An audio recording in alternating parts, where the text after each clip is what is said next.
आज गाडीचं नुकसानच झालं असतं पण वाचलो बाबा.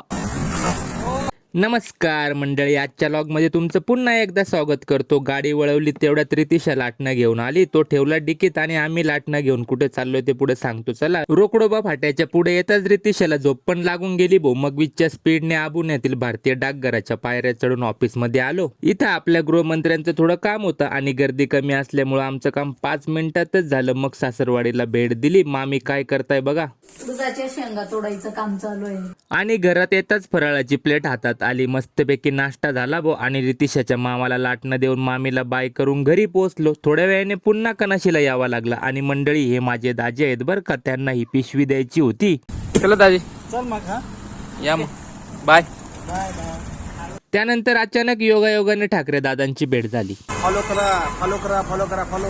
त्यानंतर डायरेक्ट शोरूमला आलो, कारण आपल्या स्कूटीच्या पुढच्या टायरात थोडा आवाज येत होता. आणि ही कोणती पद्धत आहे रे भाऊ गाडी चेक करायची, मोडशील रे भाऊ. त्यांना उतरवलं गाडीवरून आणि राग शांत करायला कृष्णा भाऊच्या टी स्टॉलवर आलो. त्यांनी ही सिक्रेट पानं टाकून गरमागरम चहा बनवला. 1 नंबर चव आहे भाऊ चहाची. आणि मंडळी, तुमचा पण राग शांत करायचा असेल तर कृष्णा भाऊच्या हाताचा चहा एकदा तरी नक्की पिऊन बघा. चला मग भेटूया उद्याच्या व्लॉग मध्ये मंडळी.